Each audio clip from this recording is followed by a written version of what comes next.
great to see that we have a hearty group here to listen to the history of Northville Township. If you ever look at our logo, it says, "Looking toward tomorrow without forgetting yesterday."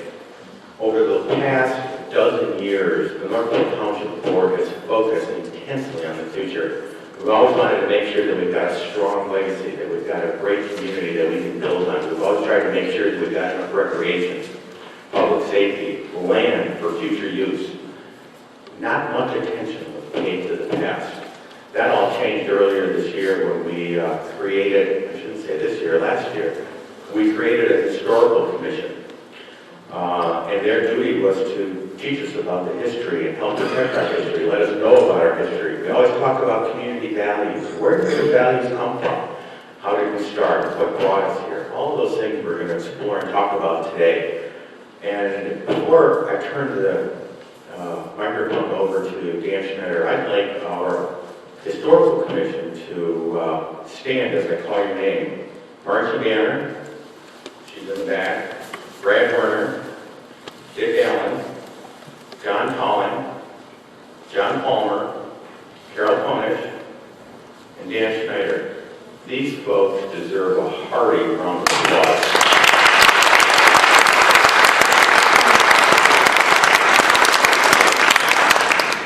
So again, thank you for coming. I didn't mention that I'm Mark Adwell, Northville Township Supervisor. I missed that last time also. But thank you again for coming. I'm sure you're going to enjoy the presentation, and I'm going to turn it over to Dan Schneider. Thanks, Mark. Good evening, everybody, and welcome. I'm going to take a test out my mic. Can everybody hear me still when I walk away? Good. That didn't work last time. Thank you for attending tonight, and welcome to the first of a series of presentations that we have on the history of Northville Township. Tonight's is entitled The Introduction to the History of Northville Township. And as Mark had mentioned, it's sponsored and presented by the newly formed Historic District Commission. My name is Dan Schneider. I'm Vice Chair of the Commission. I'm also a preservation architect, and I'm on the Board of Directors for the Michigan Historic Preservation Network. So I'm a pretty historic person. The one thing I'm not is an expert on history. And the only reason I say that is because this presentation tonight is taken from a collection of historical sources. We have a lot of information here, and anybody who knows, who's ever researched a historical fact, you read a fact in one book, you might get another fact in another book. There's a lot of information out there. What we tried to do is bring everything together in the most comprehensive way to bring you this presentation tonight. So if you see anything that looks a little funny, or you have a question that you learned, it's some way else, or a date is different, raise your hand and let me know so we can try to find out the real date. A couple of things before we begin. As I said, this presentation is an introduction to the history. It's not meant to be really deep or detailed in any one thing. We're assuming that you've moved here, you don't know a lot of the history of Northville Township, so this is kind of a background, it's a broad stroke. We have more presentations planned for the future. We've done one, our former member of the commission did one on Mayberry State Park. We have others planned in the future, those aren't developed yet. So we can get into a little bit of the detail, but if it looks like I'm going kind of quickly through some things, that's because we have a lot of information to cover tonight. Also, there's a lot of information here. We've got an hour and a half of slides to show. So if you have questions about anything, let's try to make them brief so we can get through the whole thing in a timely manner. If you want to reminisce about a story or tell more facts about a certain thing that I talk about, that's great. We want to hear from you, but please wait till the end so we can get everybody through most of the information. I'm going to be turning around looking at the screen, so if you have a question, please raise your hand, shout out Dan. Brad will have a microphone so everybody in the audience can hear your question. Give him a second to get over to you so you can hold the mic so everybody can hear what's going on. And of course, if I talk too fast or say something you don't understand, please let me know so everybody can come out of here with the same great experience about history. As Mark mentioned, the Historic District Commission was just formed last year. And we're not even aware that everybody in the township knows that there's a Historic District Commission.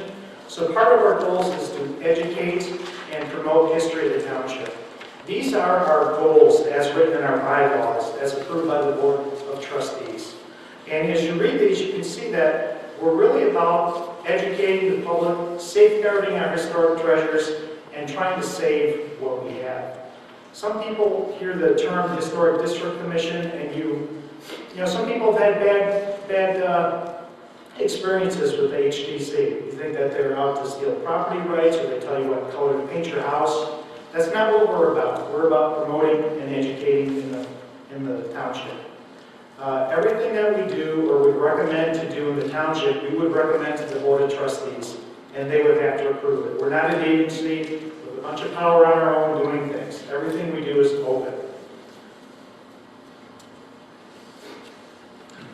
We also operate under guidelines that have been established by the State Historic Preservation Office, which is what governs all historic district commissions through Michigan. So we do have official guidelines that we follow. These are the commissioners, as Mark had noted, and I put this slide up here to show you that we're not all just historic people in a corner doing things that the rest of the township doesn't know about. Two of our members are on the Board of Trustees, and another is on the Planning Commission. So we are involved with other things. We know what's going on in township at all times. My name is listed on the bottom there, and my email, preservationpg. If you have any questions, if you have more stories or anything you'd like to tell me, go ahead and email me. Also, all our meetings are open to the public. Now, our meetings vary a little bit because of our schedules, but we try to meet on the fourth Wednesday of the month. The meetings are at 7 o'clock, and they'll be over at the police headquarters off the 6 Mile Road. All our meetings are open to the public. You're welcome to attend. You can also get a copy of our meeting minutes and our agendas. Joyce Carter, she works in the manager's office. Her email is on the bottom there. If you'd like to attend one of our meetings, we ask that you please email her first so we know you're coming. If you want any of her information, you can email her, and we'd be happy to give that to you.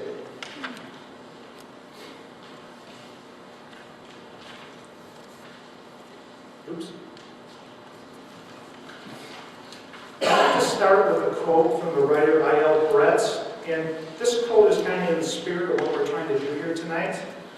Not only an individual, but a people too must possess a memory. A people's memory is called history. What is true of an individual without memory is also true of a people without history. They cannot become wiser or better. History is a collection of events and people and dates. It's more than me up here presenting this topic. It's more than a museum full of books. It's all of us coming together and sharing experiences. That's what we're trying to do here tonight. Share experiences. Maybe you'll learn something that you didn't know about the township. I'm here to learn too about the township. Maybe you in the audience can tell me something that I don't know. I'll let you in a secret. I've only lived in the township for 2 years. So I've relied on a lot of this information with the rest of the commissioners who've been here a long time. So I might even learn something tonight from you. So enough of the preliminary information. Let's kind of get into the history of the township. And before we look at the township, I wanted to kind of step back and look at Michigan. In a general view, things that were going on before the township was formed. Of course, Detroit, being Michigan's largest and most important city, was founded in 1701. It was taken over by the French a couple of times, but it was a very important port city on the Detroit River, connecting Lake Erie to the rest of the East Coast. As most of us know, settlement in this country basically started on the East Coast and moved westward. Detroit was a stop for people coming west. It was the major city in Michigan at the time. This picture you see up on the top, that's Detroit, just about the turn of the century, about 1800. That's what it looked like. The territory of Michigan was created in 1805. We had 2 counties established, 1815 Wayne County, 1820 Oakland County. Now, when these counties were being established, people were moving west through Detroit into Michigan as this was going on. We don't really know who the first real settler who came here and claimed land, or I'm sorry, who settled here. We do know a bunch of families who came about the same time, about 1823 or so. Those families are the Yerkes, Thayers, Starkweathers, McFarland, Bartow. All these families came in here about the same time and settled in Northville and the Novi area. We do know that the first land patent taken out in this area was from Gideon P. Benton in 1823. Now, if the name Benton is familiar, the area that he took out his land patent in is right at Northville Road, north of 6 Mile, where Cass Benton Park is. That's where his original land was.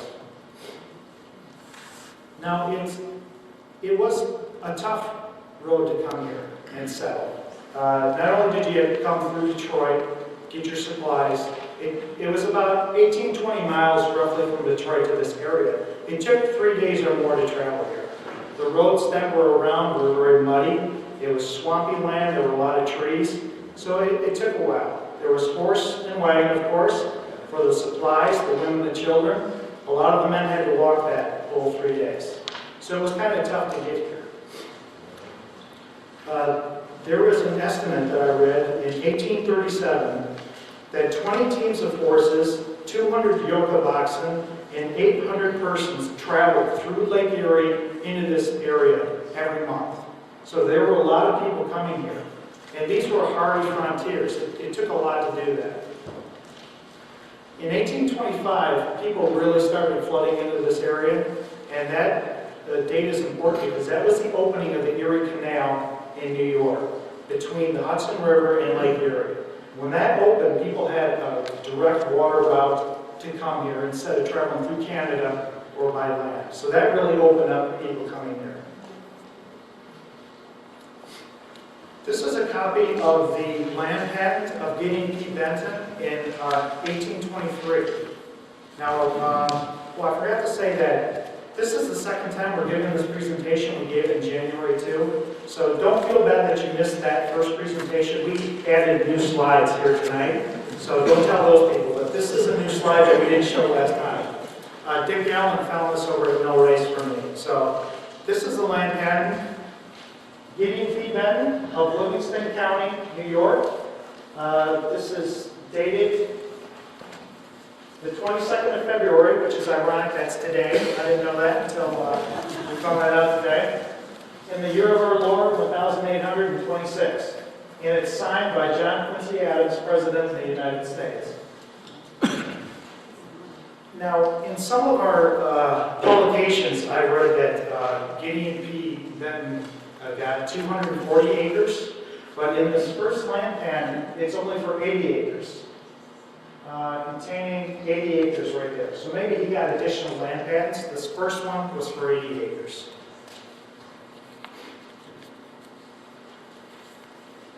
Of course, all this was going on too before Michigan even was a state. It didn't become a state till 1837. So all these people were coming here, that were hardy frontiersmen. It was territory, but it wasn't a state yet. This is a map of Michigan from 1831. And the surveyors who did this map, I think they had a pretty good clue what Michigan was like at the time.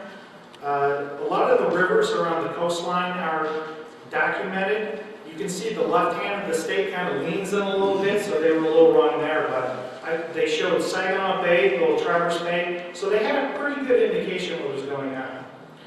Now you notice that the lower half of the lower peninsula is started to be divided up in squares and rectangles. And I have a pop quiz for the audience. That was a form of land division that was known as the Township and Range system. Does anyone know what president, U.S. president, came up with that system to divide land that way? It was Thomas Jefferson, thank you. After the American Revolution, the government had promised land to people who had fought in the war. And so they needed a good, fast way to divide all the land up.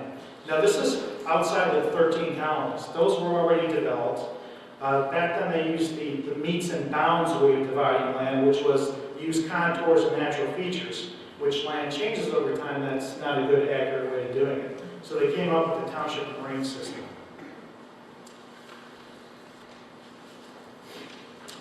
Jefferson came up with this idea, he recommended it to Congress, and they approved it in the Land Ordinance Act of 1785. Now you notice in Michigan, everyone knows that 8 Mile Road is called Baseline Road. You'll see on this map, 8 Mile Road, right north of Detroit here, goes across the whole state. That was established as a baseline. All the township and county squares and rectangles were based off of 8 Mile Road. That's why it's called Baseline Road.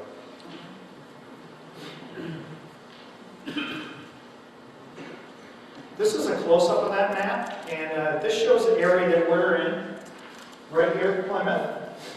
Now, at this time, 1831, you can see that there are some areas, villages, starting to settle outside of Detroit. Of course, there's Detroit, and there is Pontiac, there's the Bloomfield area, down here there's Saline, Ann Arbor, Ypsilanti, there's a Dexter is out here. Other than that, it's mostly unsettled land. So people were starting to move out of Detroit. This is about 10 years after people started to settle in this area.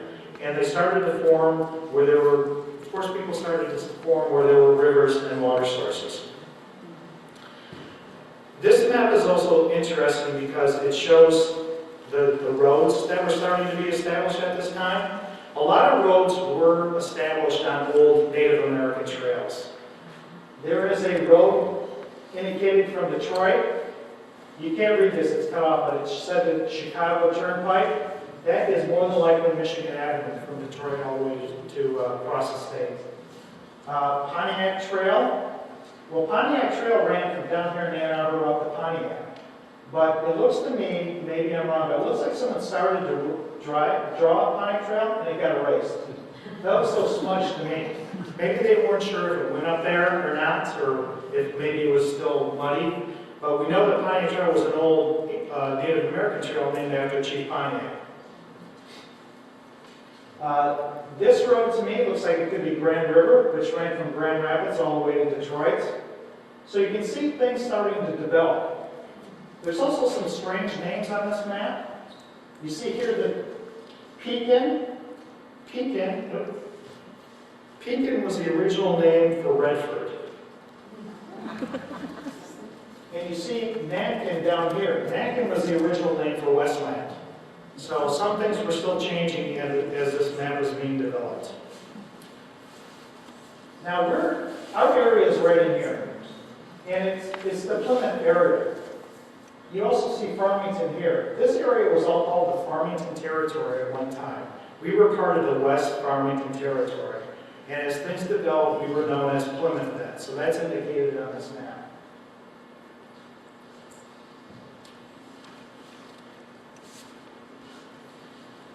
This is a hand sketch done by one of the original settlers of the area. His name was William Hubbard.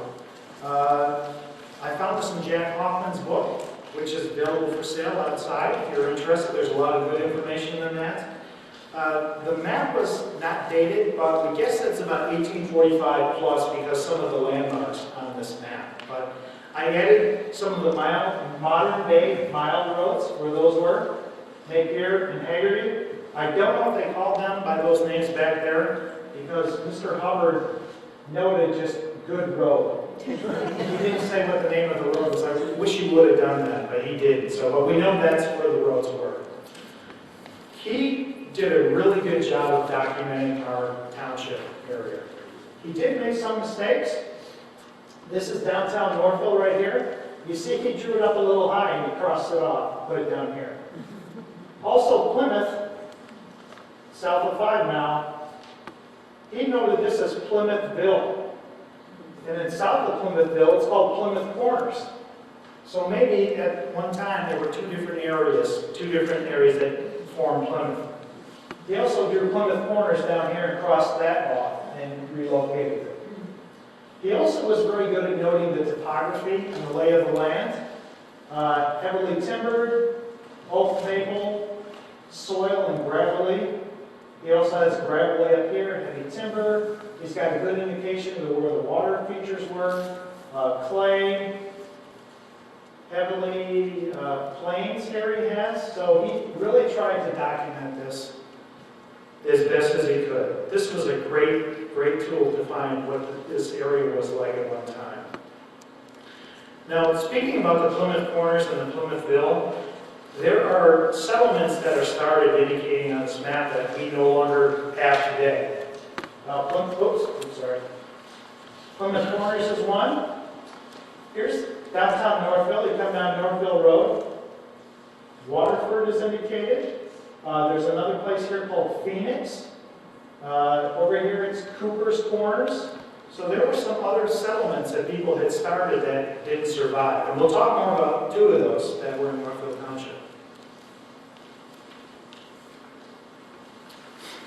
So after we were known as the West Farmington Territory, we started to be known as Plymouth Township.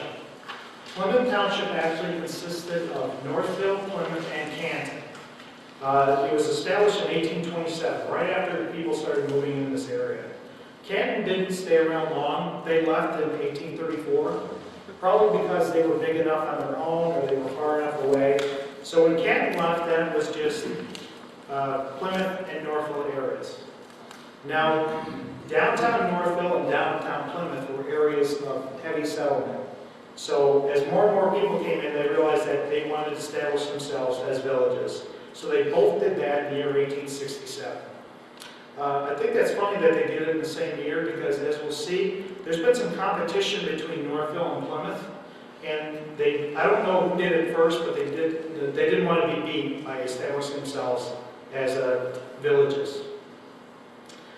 In 1878, our area, Plymouth Township, was getting large enough, there were enough people here, that someone decided to split us into two different voting districts. That worked for a while, but even though we were two different districts, we only had one township vote. So depending who was leader of the township on the Board of Commissioners, you favored whatever part of the township you were from. If you were from the southern half Plymouth, then you voted to favor them. And whoever was in the other district didn't like that very much. So there's a little more competition going on between the two areas. Finally, in 1897, Plymouth Township said we're going to go on our own. Plymouth Township said that's fine. So Northville Township was officially established in 1897. So we've been around a long time. When I was researching this presentation, I found out that date. I didn't realize that we were so old. So that was a pretty important date. The first meeting wasn't held until the next year, 1898. And at the time, the commissioners, it was a part-time basis. They were still mostly farmers working. They only met when they needed to establish budgets, to vote for new elections if there was something going on. So it was a part-time basis. Not like today where they have multiple meetings and it keeps everybody pretty busy. Northville Village finally became a city in 1955. And that was important for the township because two of the commissioners for Northville Township lived in the city. So when they incorporated as a city, we had to keep them off the Board of Trustees. And another date that I found when I was researching for this presentation, that in 1973, the city of Northville and the township of Northville thought, we're the same area, let's incorporate, let's annex the township into the city. But everyone's been watching the news recently with Farmington and Farmington Hills. They've been talking about doing that, and I watched the news. There's some angry people on the news. They don't want to incorporate this one area. But back in '73, it was more welcome. Both areas really thought that was a great idea. They actually started talking about it in the late '60s. So it took 5 or 6 years before they had a vote. So they had a vote in 1973 to see if it would happen. The city actually voted 78% yes, that they wanted to annex the township. But the township voted 52% no. So because of that 52%, we said no. That's how close we were to becoming all one area.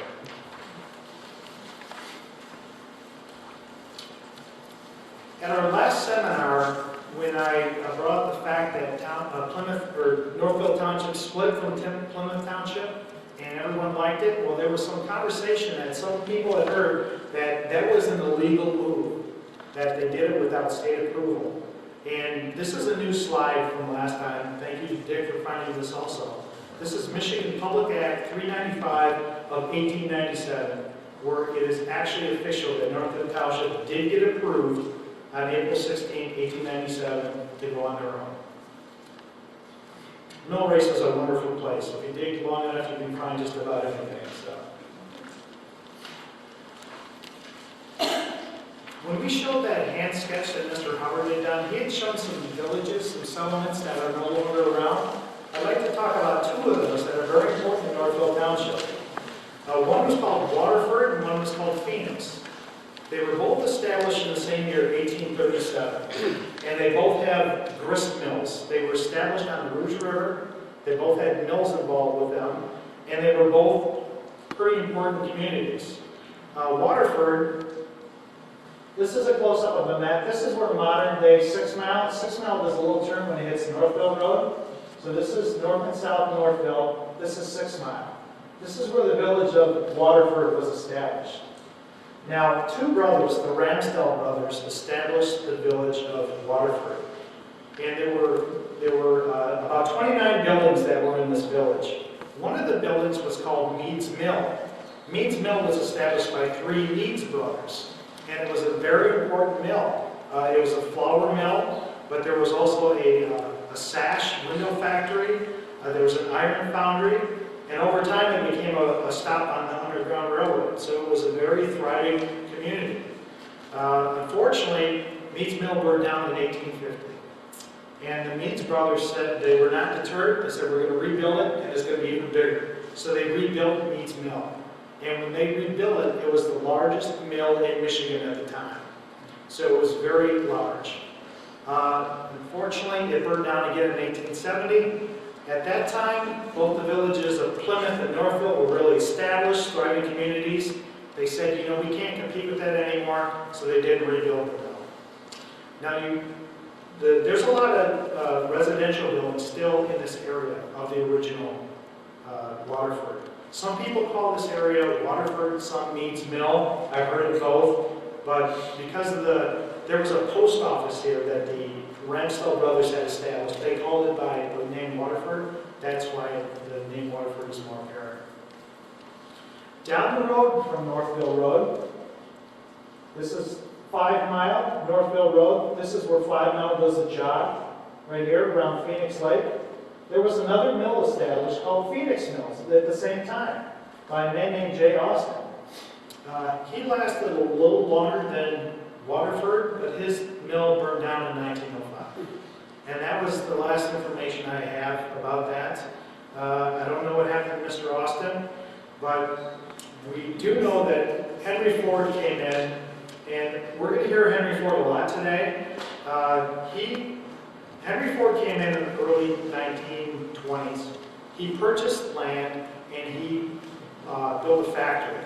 He built one factory on the site of Waterford, and he built one on the site of Phoenix. Now, those factories are still there today. You can see them. And the one in Phoenix is the Wayne County Roadhouse. You can see it right on Northville Road. We'll talk more in detail about Mr. Ford in a minute or two. Oh, I missed a question. When we formed as the Plymouth Township, I was going to ask if anybody here knows how Plymouth actually got its name. Plymouth was named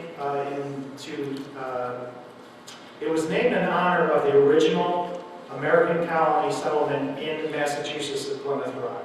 It was named in honor of that. And Northville, of course, got its name because it was north of Plymouth. That's the story behind that.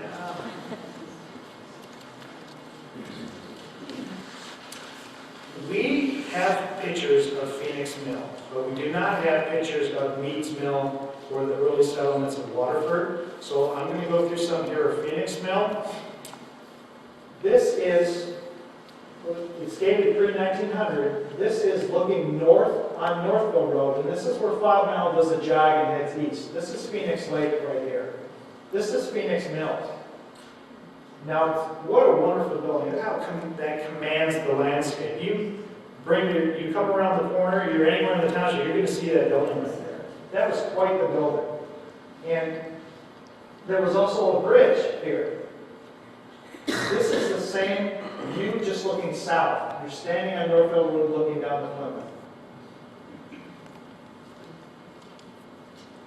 Now, after Phoenix Mill burned down, Henry Ford came in and he acquired the property probably about 1919 or so, and he built a factory.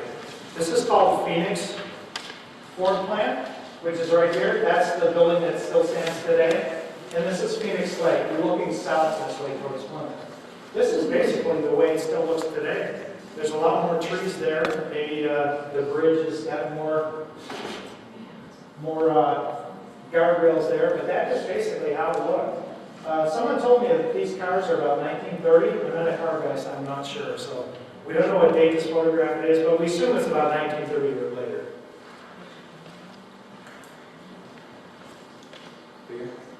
Yes. Yes, go ahead. After Phoenix burned, Matthews bought it and made it a distillery. It was a distillery for a time, right? Yeah, and then Henry bought it because Northville went dry. And that's why we have Bear Hill. Because all the bootlickers went to Bear Hill then because the distillery. Okay. Well, we have a lot of Henry Ford information here tonight, and we're planning another presentation probably on Henry himself and his area, and of course Nancy Darby, everybody who knows Nancy, she's the expert here, so we're going to call on her later on again about more information.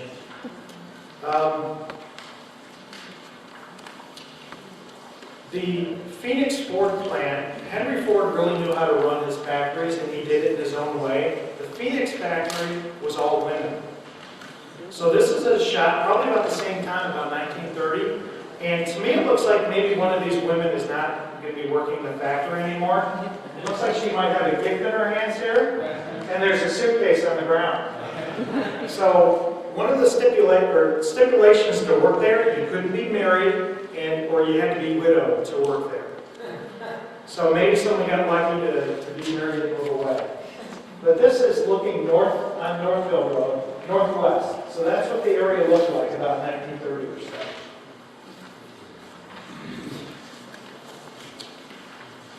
There's a local legend that since the Phoenix Mill was only women, Henry Ford at about the same time came into the Plymouth area. There was another mill in the Plymouth area. At one time it was called Holbrook's Mill, and then it changed to Plymouth Mill. I'm not sure what happened to Plymouth Mills, but Henry Ford came in and he built another factory there. It's still there today. It's on Hines Drive. And that mill, or that factory at Henry Ford, was only men. Only men could work there. So there's a local legend that there was a path going through the woods between these two mills that was called Lover's Lane.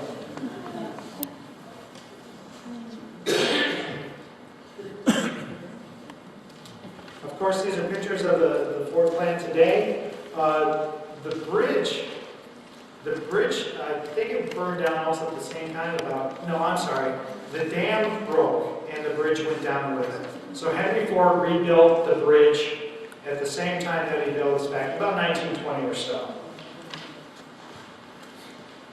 And the county built the bridge and then rebuilt the dam. They rebuilt the... He beat them up. He- So they rebuilt the... Did you say that again, Nancy?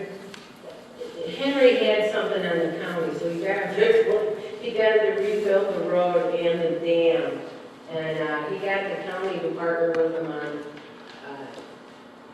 Nankin's Dam too. So the county did all the dams and replaced the dams. Okay. He gets a lot of credit for it, though. I've read that he rebuilt the dam, so... He didn't have a lot. No? Okay. Now, this is the Ford plant that was built in Waterford. This building is still there today also. It was about the same time, about 1919, that he came in and acquired the land. I think this plant didn't go into operation until about 1924 and 1925. And they made gauges at this plant. Now, another weird thing about Henry Ford, there was people who worked in this plant were Swedish. Now, the story behind that is there was a gauge, and we had a big discussion at the last presentation because I wasn't aware of all this information. There was a gauge that Henry Ford relied on in his manufacturing. It was called the Joe gauge, I believe it was called, but it was manufactured by the Swedes who were in New Jersey. They started to go they bankrupt, they couldn't afford it anymore. Henry Ford came in, bought the rights to the gauge, and they shipped all these Swedish people from New Jersey to Waterford to work here. So, another interesting Ford tidbit. This was owned by the district company just a couple of years ago. I believe it was sold last year. I'm not sure who's in this building right now, but this is on Northville Road, just south of 6 Mile.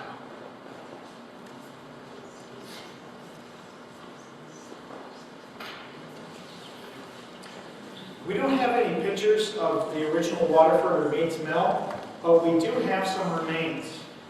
Now, anyone driving down Hines Drive, you see this great sign that says Meads Mill, and then you look around the corner and you see these ruins here. And you're like, wow, that's Meads Mill. That's what I thought when I first saw that, but we know that's not true. We don't know what the ruins are for. They might be for a foundry, they might be for a power plant, but we do know that that's not their original location. The river and the course of the river and Hines Drive were all changed. The original location was changed. And when that was done, these ruins were moved and put in this location where they are right now. So that's something the HEC is going to continue to do to research this, because we want to know what that is. I'm sorry for this blurry picture down here, but most people were farmers when they moved here. And they made grist mills, which are the large mills next to water sources. These were good for grinding flour, corn. You could saw lumber, so we could build houses with them.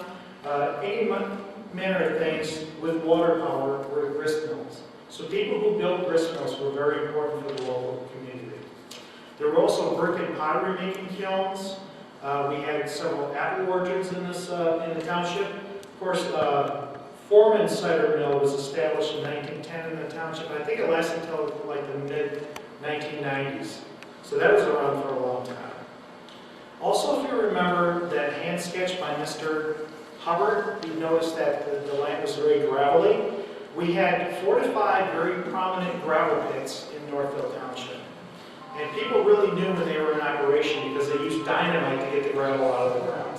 So it was very noisy. Of course, they used gravel to pave the roads. This is before concrete paving. They were all muddy, so you used gravel for the roads.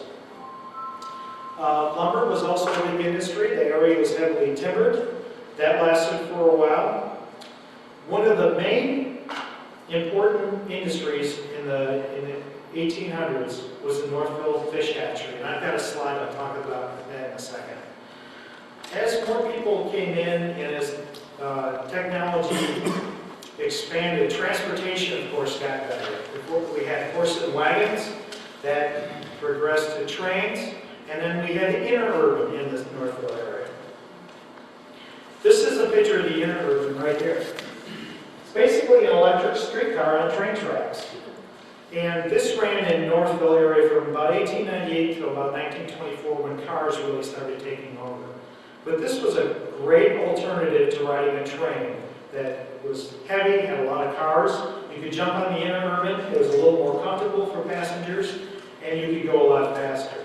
Interurbans could go up to 60 miles an hour, and they ran from Northville down to Plymouth, down to Wayne, and then to Detroit. And a trip from Northville all the way down to Detroit took about 2.5 hours, which today, if I drive down to Detroit, it takes me over an hour sometimes. That's not bad in 1924 to take that long. A fare from Plymouth to Northville was about 10 cents, and to go from Plymouth down to Wayne was 15 cents. Yeah. Yes? The underpass right here and just You know, after our first presentation, the answer, or the question was if that underpass is the one right on, we thought it was the one by the water spring on the curve, the bend at Northville Road. We're not sure. This was a postcard, and it says between Northville and Plymouth. So we need to do some additional research. There was I know the train was elevated in right around 1924 or so to get it from level from Northville down to Plymouth. So it has to date that around that area, but I'm not sure what that is. So. And the interurban line was called the Detroit, Plymouth, and Northville Road.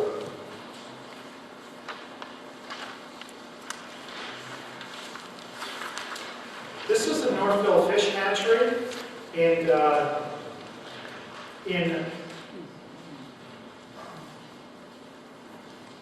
forgot my date here, give me a second. In 1874, a man by the name of Nelson Clark moved from Clarkston, Michigan, which had been named in his honor, to Northville, and he established the Northville Fish Hatchery. This, of course, is on 7 Mile Road by Johnson's Creek. In modern day times, there was 5 acres in the city and about 10 acres out in the township. It was one of the first fish hatcheries in the country. Mr. Nelson died after a while. His son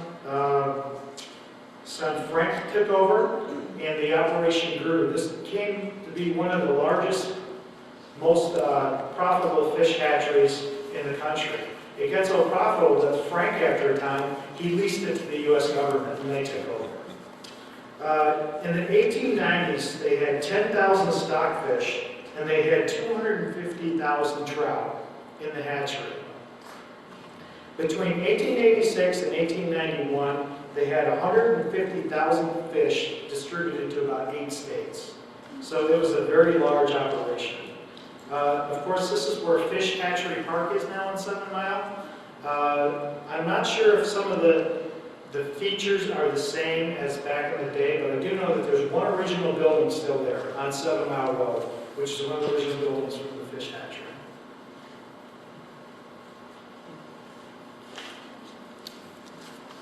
What happened to the building? Do you know what happened to the building? I do not know what actually happened in the buildings now. Do you know what the note is down at the bottom of that photograph? Well, that is a postcard, so it looks like someone was writing to somebody named Ethel. Mary was writing to Ethel, and you can see most of it. You did not say if I should put the braid on by, and that's all I can think of. And there isn't anything that has the rest of that. You know, I got this from Mel Ray, so I wonder if they would have another copy which they get. You scan that for me. I wonder if there's more of a postcard or not. We'll have to look into that. Dan, Yes. I do know what happened to the building. Oh, do you? The fire department used it as practice. They burned it down and used their firefighting practice. Thank you, Pat. That's a horrible story. I don't know if everybody heard that or not, but the fire department used it for practice. They burned it down to fight fires. So, thank you, Pat, for that. Some of the industry in the early 20th century, and I'm going to go back and forth with the slide because I have some pictures of some of these and I don't have pictures of everything, so I'm going to jump back and forth. As we talked about the Ford Village Industries, they were very important to this area. Henry Ford was born on a farm and he grew up knowing that farmers were a very important part of this country. And most of his factories were in urban areas, but he always felt tied back to the land, to rural areas. So in about the 1920s, he came up with this idea to establish the village industries, what they called them. Factories that were put out in rural areas to help farmers work, because farmers worked in the summertime, in the winter they didn't have anything to do. So he wanted to help the local economy, get more people working, and it's kind of a payback to the farmers. And there were 19 of these village industries throughout South Michigan. We're lucky enough to have 4 in this area. One in downtown Northville, where the water wheel is. One at Waterford, one at Phoenix, and then I showed you Holbrook's Mill, which is down in Plymouth. The Detroit, it was originally called the Detroit Sanatorium, which today we know as Mayberry. I'm not going to talk a lot about that because that's another presentation that we do. There's a lot of information to talk about for that. But in 1910, Detroit had an outbreak of tuberculosis. And a A man by the name of William H. Mayberry, who was the president of the Detroit and Wayne County Boards of Health, knew that the cure for TB was fresh air, a lot of quiet, and clean surroundings. So they purchased about 800 acres between Napier and Beck, 8 Mile and 7, and established, it was originally called the Detroit Municipal TB Sanatorium, I'm sorry. The picture I have here is the building. This is the children's wing, and that's located right here on this map. So you can see how big this building is, these buildings, compared to the 800 acres of land out in Mayberry. Of course, today, these buildings are no longer around, but there is the Mayberry History Trail that was just opened last year. They have kiosks that you can go look. It explains a little bit about the area. It's a wonderful thing to do. This operated from about 1924 to about 1954. I have a question. Yes. On the entrance from Beck Road into the Mayberry Park, there are two buildings. One's a home, one looks like a garage. Now that you mentioned that the sanatorium was there, it appears that those may have been part of the sanatorium. Do you have any idea? You know, I'm not sure if those were part. Yep, thank you. One of the homes housed the physician's pediatric unit, John Harmonic. And basically, there are physicians' homes in that location. Today, they're the headquarters of the State Park. Thank you. Thanks, Dick. In 1922, the HOCO came to our area. The HOCO was Detroit House of Corrections. The original Detroit House of Corrections was in the Eastern Market area, and around early 1920s, it started to get really crowded. So Detroit came out to our area and purchased about 1,000 acres, and part of it was, I'm sorry, I think it was 1,000 acres. Yes, 1,000 acres. Part of it was in Plymouth Township and part of it is in Northville Township. This is right on a 5-mile road west of Beck. And when they first opened this up, they didn't have any buildings out there. The people who were in the House of Corrections slept in tents. Now, it was such a large area that they had a lot of fields. They grew their own crops. And this was right about the time of Prohibition, so there were a lot of bootleggers who were stationed there. About 1930 or so, they finally built some buildings, and they operated out there till about 1986. Now, in Northville Township, I believe that there's no other buildings left from the HOCO, but if you look on the south side of 5 Mile Road, you can see a bunch of white buildings surrounded by chain link fence. That is part of the HOCO from the 1930s. And of course, the Scott Correctional Facility, which is right on the corner there of Beck and 6 Mile, was built on the original property of the HOCO. Farm Crest Dairy Farm, and I have a picture of that. There was a very successful baker in Detroit. His name is Phil Brennan. He was so successful that he could retire at an early age. About 1924, he moved from Detroit out to the Northville area. And he moved to 6 Mile and Bradner area. And he really intended to retire and maybe set up another bakery, but the bakery never happened. He just kind of enjoyed life, rode horses. He passed away. His son-in-law, Robert Hess, came along, and he built Farm Crest Dairy. This was one of the largest dairy operations in the area. They supplied milk to hospitals during World War II. It was a major operation. And unfortunately, in 1965, the main barn caught fire. This was in the Northville Record. I have copies of that. A big spread of the barn burning.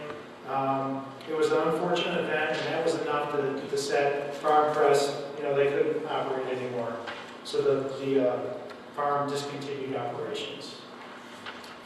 Now, the last presentation, I stated that there is still a building that was part of Farm Crest on the property. Now, there was a log cabin built, which they called the cottage, and it's on the corner of the property. It's in the hills of Crestwood Sub. Now, I've not seen this, and there was some discussion if this is still out there or not. I don't know if anybody here has heard of this building still remaining or not? Yeah, it's still there. Yes, It's still there. it's still there, okay. There's a log cabin back. It is a log cabin, okay, then that's from about 1930s it should be then. Okay, well, as I stated in the last presentation, I'm a history nut, and I'm sure I'd love to tell people to go out and look at things, but some of these things we're talking about tonight are on private property, so we have to be careful about going to see things. So, but thank you for that information.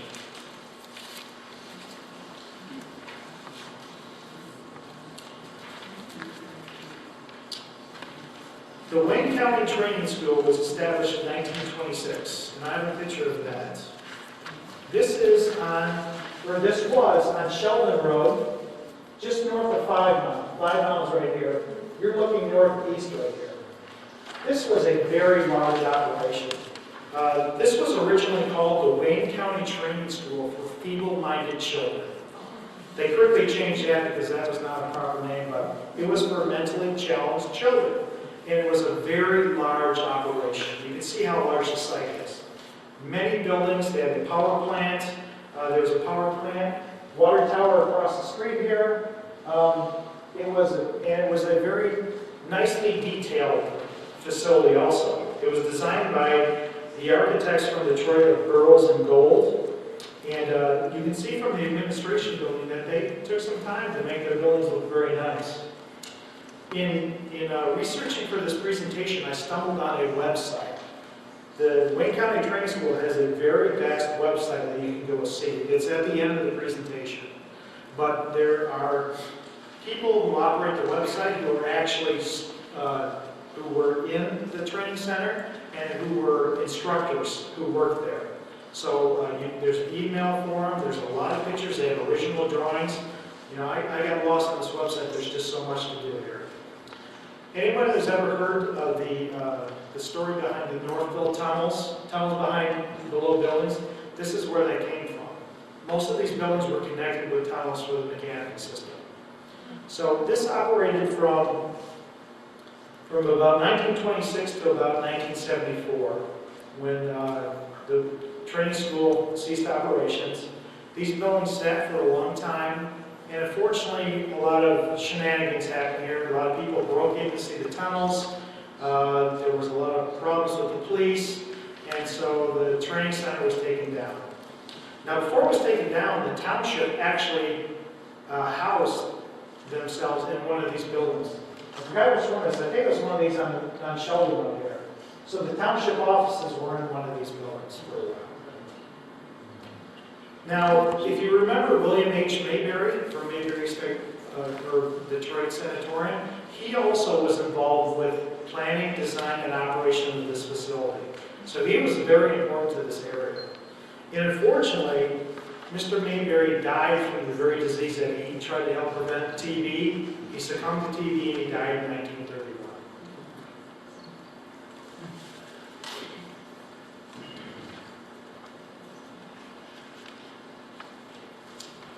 Silver Springs Water Company was established in 1928. They actually moved from Detroit and they relocated here in Northville.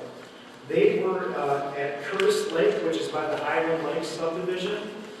Curtis Lake is the only natural lake in Wayne County, and so they moved their operation to Northville, and they were actually a water and soft drink bottling company, and they were really successful for a long time. In 1930, they produced, or they had 3 million bottles of water and pop sold. And unfortunately, they only lasted until about 1960 when the land was turned over to housing. Bennett Arboretum was established in 1936. This is on Hines Drive. It's between 6 and 7 miles of the big Wayne County sign that says Bennett Arboretum. This was established in 1936 by a gentleman named Jesse Bennett. He was the Wayne County forester at the time. He was very instrumental in promoting forestry. In his career, he planted over 80,000 trees. And the Bennett Arboretum, I'm going to get this right here, was the first to be opened in the United States using public funds, and it was free to the public. You didn't have to pay to go there. That was the first in the United States. So it's a very important place. Mr. Brennan also became Wayne County's first park superintendent, and he also went on to write many important books about forestry that were nation acclaimed. At the last presentation, our township treasurer, Mr. Henningston, he told me that he was out there one day looking at these trees, and he actually stumbled on a marker in front of one of the trees. And he uncovered the marker and said that this is one of the original trees from the Arboretum. Now, I asked him where it was. He said he did not remember where it was. It's probably over right now. But so if you have some time, go out there. There are original trees still from 1936.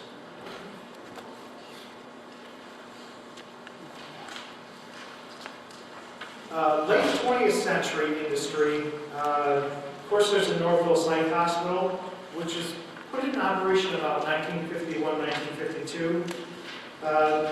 This hospital and its site could be a class by itself, so I'm not going to spend a lot of time. We've all heard about the news, what's going on with the development of the land. At one time, well, the hospital has a capacity to house about 1,200 patients, so it was a very large hospital. There were wetlands on the site, there's functioning oil wells, and there's about 20 buildings. So it was a very important hospital and piece of the economy of the township. The Hawthorne Center, it was established, that date is wrong, I'm sorry, it's 1956. This is on Hatchery Road, just north of 6 Mile Road. I know that's the date because they just celebrated the 50th anniversary last year. I remember seeing the banner out in front. But the Hawthorne Center was intensive inpatient psychiatric care for children. Now you can see there are cottages on the site where children and their families could come and stay there. You just didn't have to ship children off to the hospital. You could come stay with your child as they were getting treatment at this facility. When it was built, it was the first public children's hospital in Michigan. Now over time there were more public hospitals built, but all those have ceased operations, and so now it's still the only public children's hospital in Michigan. Our Lady of Providence Center, this is on Beck Road north of 6 Mile. It's a very lovely facility. It was established in 1957, and I was corrected at the last presentation because I had not heard that the land was sold. It's not operational anymore. I'm not sure if there's a new one or what they're doing with the land, but the township did actually at one time look at that property. It's a very nice facility. It's been around for a long time. Yes? There is a church there now called Rock, I believe. Okay. Church, and they have a very fine facility there, and done a good job with it. The township does own the 20 acres behind it. It's part of the community park. Community park, okay. Thank you, Brad. When it was operational, it was a private, non-profit, emotional, physical, and spiritual health center for disabled children. The Plymouth State Home, I don't have a lot of information on the Plymouth State Home. It was only in operation from 1960 to about 1984. It was on 5 Mile on both sides of Sheldon Road. It was long-term care for developmentally disabled adults and children. I don't think any buildings are remain now because there's subdivisions there, but that was also on 5 Mile Road. Which, when the HBC was putting together this presentation and we started looking at all the health and mental health facilities that had been in the township at one time, we said, who was trying to make the township institutionalized? You look at all the facilities that were here, and I found out at our last presentation that at one time, 33% of the township was state-owned. So that's a lot. Now, I understand why it happened, because we were far enough away from Detroit, we were out of sight, out of mind. You could send people out here, you could reach us easily by car, but it's very unusual that so many places like this are in one area.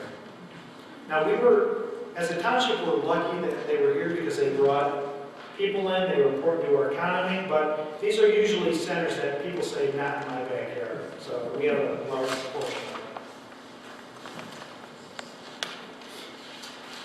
Talk about some people of interest here. Gideon Benton and his family, he was with the first land patent there. I'm going to talk about more in his family later on. John S. Haggerty, who Hatchery Road is named after. That's a picture of him, or a cartoon up here on top. John Haggerty was born in Northville Township, and he was friends with Henry Ford. They went to school together. And he was a brick maker turned politician. John Haggerty's family were in the brick business, and so that's how he started. In fact, his family got the project for the Wayne County Courthouse in downtown Detroit, which is a wonderful building. So they did good work. And after a while, he decided to become a politician. He was appointed to the Wayne County Road Commission in 1906. And even though he lived in Detroit, he had a country house out in Canton. So he did travel to this area once in a while. He is one of the first people in the country to recommend using concrete as a paving material for the roads. Up until this time, they were still using either dirt roads or gravel. And the Wayne County Road Commission, I don't know if anybody knows this, but the first paved road with concrete was in Detroit, Woodward Avenue between 6 and 7 Mile. That's the first concrete paving in the nation. And John S. Haggerty was part of that decision. That was a big decision for him because some of the roads that they were building were also used bricks. So he was making money while doing the roads. So him to recommend concrete, that was a big step. In 1926, he was Secretary of State. Unfortunately, in the Wall Street crash in 1929, he lost his fortune. And he retired to his country home out in Canton, where he retired. The other man here is Edward N. Hines. I'm sorry. He was another important person to our community. He was Wayne County's first road commissioner. And even though he was not from this area, he married a young woman from Northville. Edward Hines, he was in Detroit one day. He witnessed an accident between a horse and a wagon and a new automobile at the time. And in watching this accident, he discovered that there was no way to figure out who was in the right of way, who was on whose side of the road. So he came up with the idea of painting a white line down the middle of the road. World famous now, it was his idea. That's why he's known as the father of the white line. He was awarded several awards for automobile safety through his career, and he also came up with the idea of bike paths. Recreation, when automobiles were taken over, he still liked bike paths, and he established bike paths around Detroit and our area. Dyer and Gannett Ramsdell, we've talked about them a little bit. They're the ones who formed the village of Waterford. Edward Stinson, I have a slide on Edward Stinson. He was quite a character. There's a lot written on Edward Stinson. He was an aviator. His family were all aviators, and he was a little bit of a daredevil. In 1926, he established the Stinson Aircraft Company. In downtown Northville, in the city, he had this beautiful factory where they made aircrafts. Out in the township, at 6 Mile and Beck, he had this hangar. He also had a landing strip out there. And he set world records, let me get this right. He broke world records in both aviation duration and in speed. So aviation was his life. He had I believe two sisters. They were also pilots. So he was very famous, and he lived right here in Northville. Fortunately, he died from a plane crash in Chicago, I believe it was. Where was the factory? You know, there was an area in downtown Northville where the Globe Furniture Factory was, and this was down there too. I believe it's down by, down by the car wash, that's right. And it's behind the car wash, that building back there. Yep, there's a building from 1870 right there by the car wash, so that's where it is.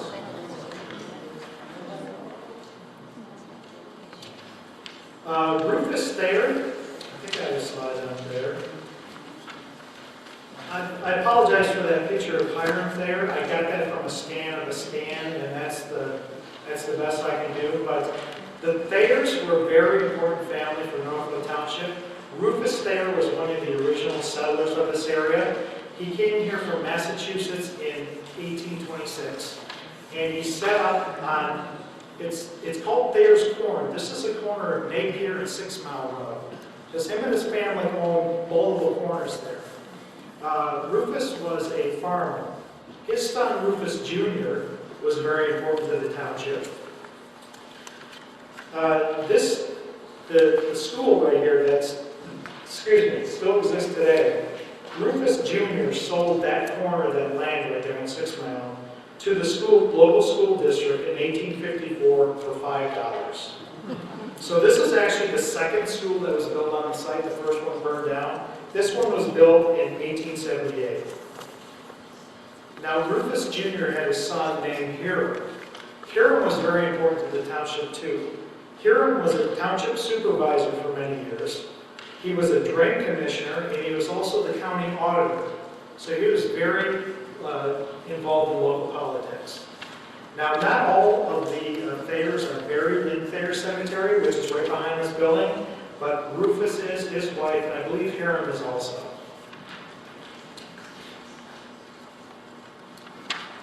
I also had a blurb about the Yerke family. Yerkes, you get a Yerke name everywhere. They settled in Northville, in Novi. The Yerke Cemetery is up on 8 Mile, I think across from Meadowbrook there. So they were very important in this area. William Yerke and his cousin, Thomas Pinkerton, traveled from New York State to this area probably about 1825. And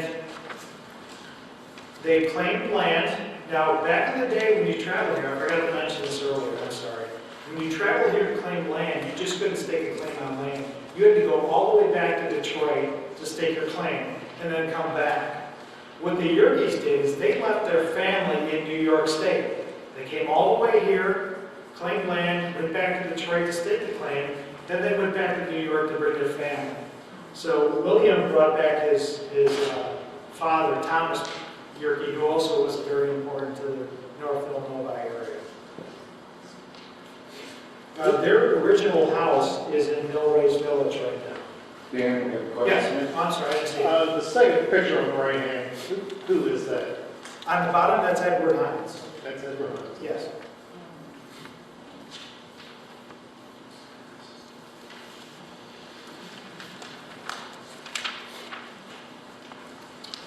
Some additional places and events of interest. Of course, the comfort stations that are part of Hines Drive and Cass Benton Park.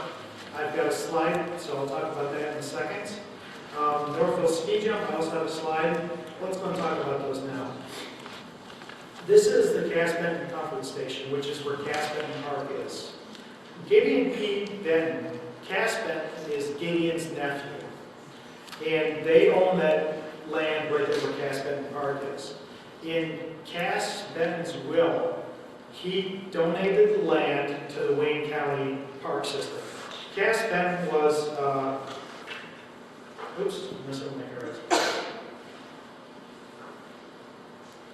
Cass Benton was on the, he was part of the Wayne County Park System. I forget his actual title, but He was part of the Wayne County Road Commission. Road Commission, I'm sorry. Okay, thank you, Nancy. He donated his land upon his wife's death to the parks. And after he died, his wife said, I don't want to wait. She donated it while she was still alive. That's why we have Cass Benton Park today.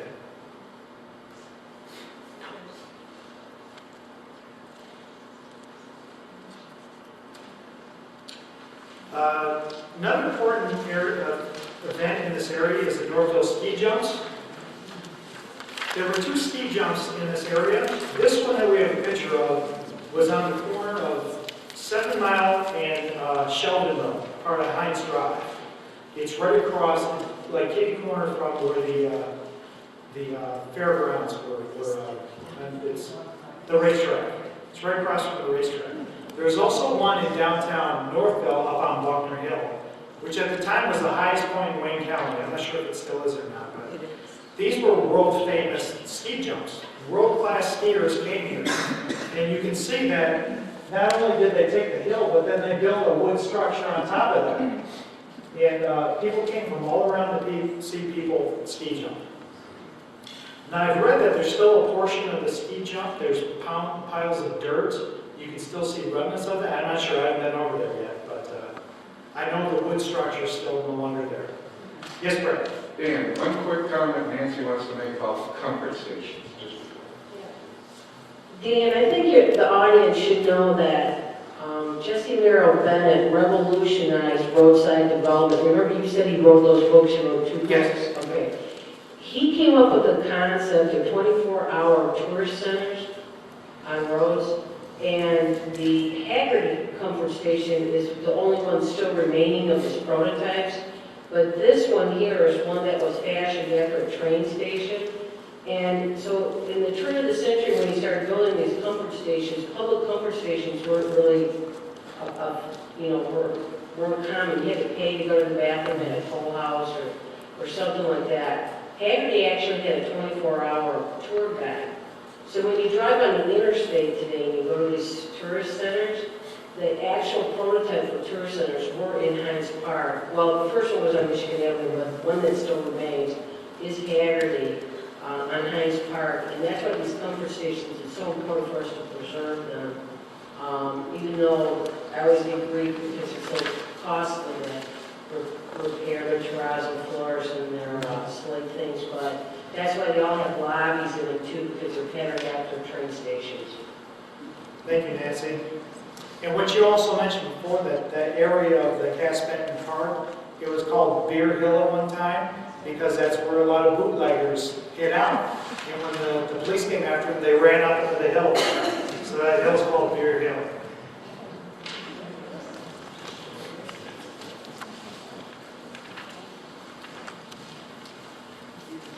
Another event that happened in the township, and this is an unfortunate event, happened in the year 1907.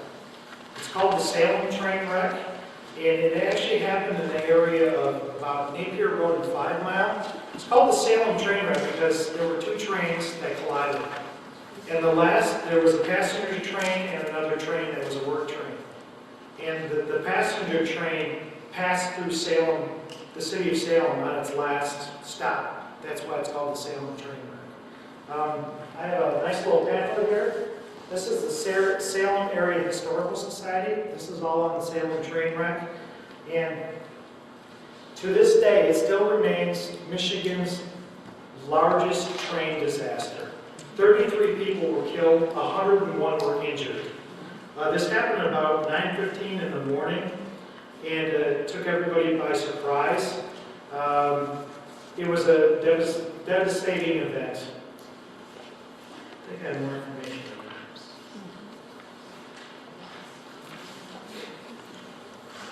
on that. That same evening, unfortunately, some of the wreckage was burned. So there's some controversy on why an investigation wasn't allowed to progress. Some of the wreckage was burned, who decided that? So I've heard that there's going to be a new book written. I forget who it was. Somebody from the library, I believe, Northville Library, is writing a book on the train wreck. So look for that in the future. I want to show a quick slide. Yes? tell them where you found this page, where it came from. From the Wayne County Training Center website is where I found it from. Of course, 8 Mile Road up here, that's one of the most famous roads in our area. As I mentioned before, it was Baseline Road, but there's another famous road in our area, 7 Mile Road. Of course, the first concrete paving in America was Woodward Avenue. That happened in 1909. In 1929, 7 Mile was paved from Northville area all the way down to Detroit. It was the first road in western Wayne County to be connected to Detroit with concrete. So at the time they called it a super highway. Just think how fast you could travel on that road.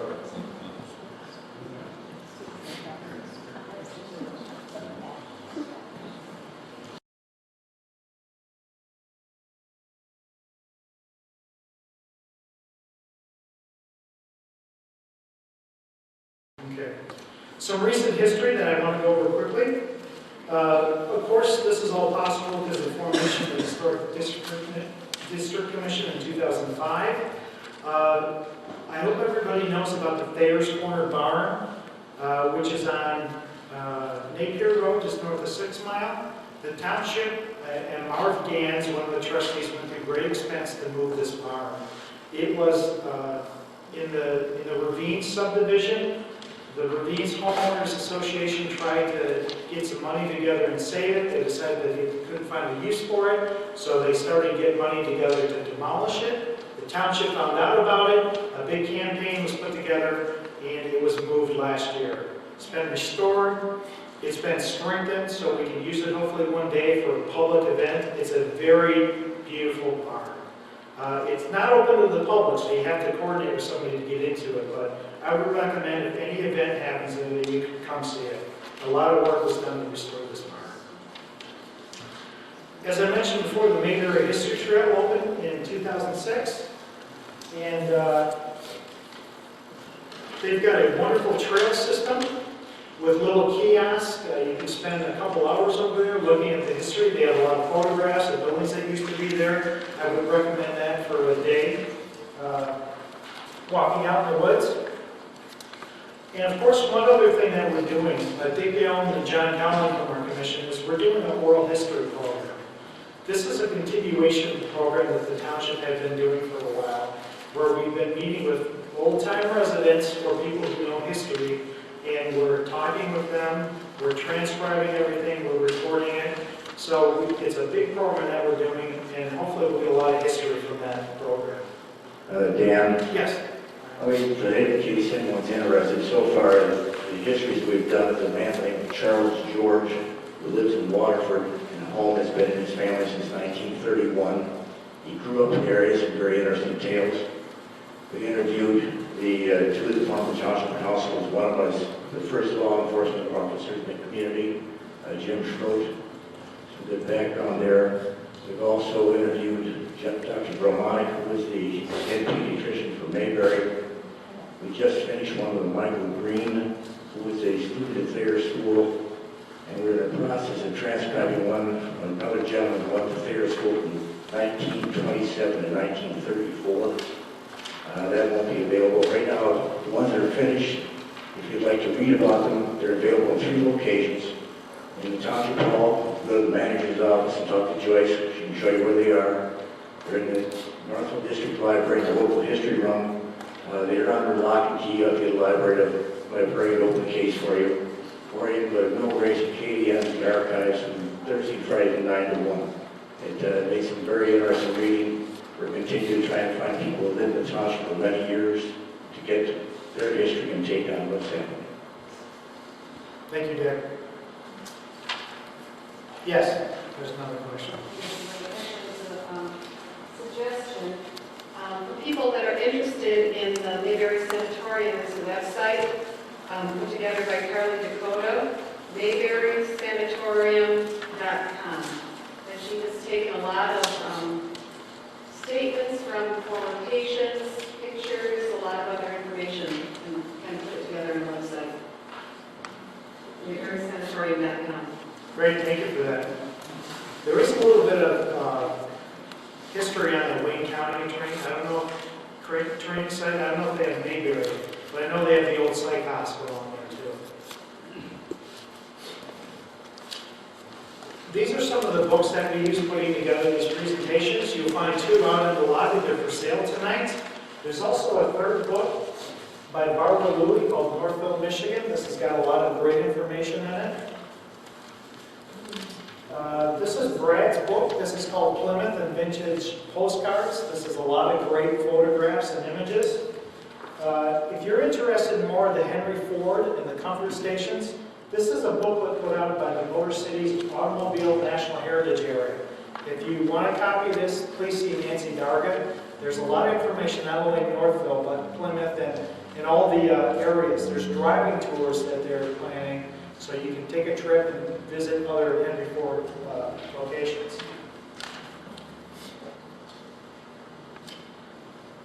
These are all the people that helped to put this presentation together. I also went on the Bentley Historical Library, the Northville Historical Society. You'll see the northville-tunnels.com. That's the Wayne County Training Center website, if you're interested in that. And thank you very much for attending.